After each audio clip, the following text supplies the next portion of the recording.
10 Essential Tips for Beginning Writers. Written by Melanie Ann Phillips, creator of Storyweaver and co-creator of Dramatica. Tip 1. Write. What makes you a writer? Writing makes you a writer. Being a writer says nothing about how good you are, how prolific you are, whether you are published or not. When you write, you are a writer. When you don't, you aren't. So practice your craft and proudly call yourself a writer. Tip 2. You are only as good as your own talent. Get over it. You have a gift. Maybe it's a grand one and maybe you wish you could exchange it. But you can't. It's your gift and it's only as good as it is. Sure, you can learn technique and structure and vocabulary, but you can't be any better than you have the capacity to be. So grow up, deal with it, and write fiercely. Tip 3. Don't try to be Shakespeare, he didn't. Every human being has a unique set of experiences, so every writer has a unique perspective and a unique voice. Don't try to copy someone's style or subject matter or message. Tell us what you think, what you feel, what you see. There is a place in the universe for every individual mind. If you try to copy the shape of someone else's spirit, that place will have already been taken. Be yourself and your place in the grand scheme of things is waiting. Tip 4. Write from your passionate self. We all wear a mask to protect us from hurt in the world. It also blocks the light of our vision. As children, we quickly learn which behaviors are praised and which are punished. We learn to act other than we really feel to maximize our experience. In time, we buy into that mask, believing it is who we really are. But the mask evens out the peaks and troughs of our passion, leaving us afraid to explore the depths of our passion and reveal our true selves in words. To speak with a clarion voice, you must shatter the mask, discover your actual self, and thrust it into the world.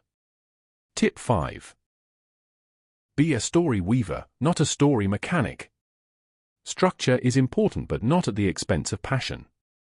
No one reads a book or goes to a movie to experience a great structure. Authors come to a story to express their passions and readers and audience members come to ignite their own. While structure is the carrier wave upon which passion is transmitted, without the passion, it's just noise. Conversely, passion without structure can be full of sound and fury yet signifying nothing. So find the proper balance. Let passion be your captain and structure be your guide.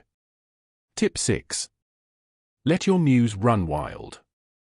The easiest way to give yourself writer's block is to bridle your muse by trying to come up with ideas.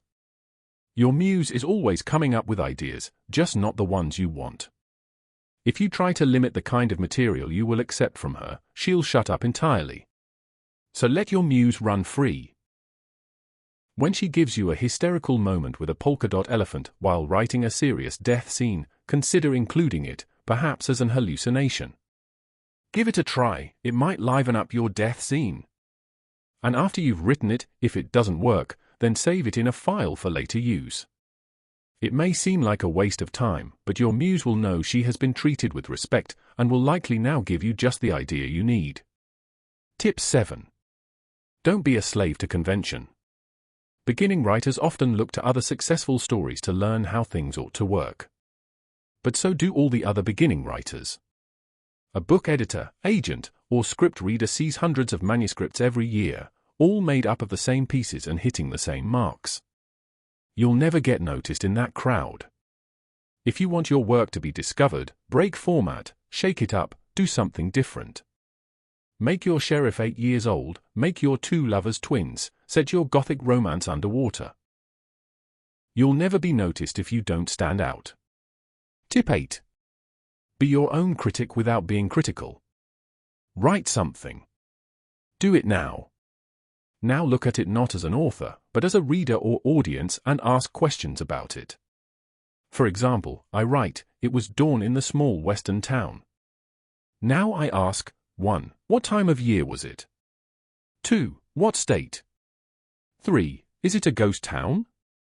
4. How many people live there? 5. Is everything all right in the town? 6. What year is it? Then let your muse come up with as many answers for each question as possible. Using example 6 above, what year is it? Your answers might be A. 1885, B. Present day, C. 2050, D. Or after the apocalypse. Then repeat the process by taking one of the answers and asking questions about it. For example, using answer D, after the apocalypse, your questions might be 1. What kind of apocalypse? 2. How many people died? 3. How long ago was the disaster, and so on.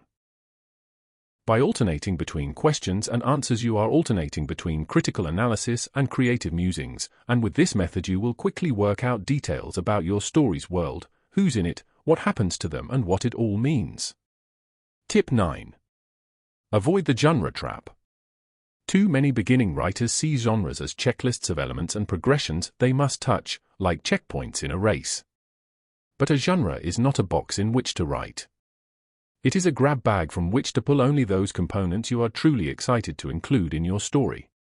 Every story has a unique personality. You build it chapter by chapter or scene by scene with every genre choice you make. By drawing on aspects of many different genres and combining those pieces together, you can fashion an experience for your readers or audience unlike any other. Tip 10. Write. Yes, the final tip is same as the first because it is so important.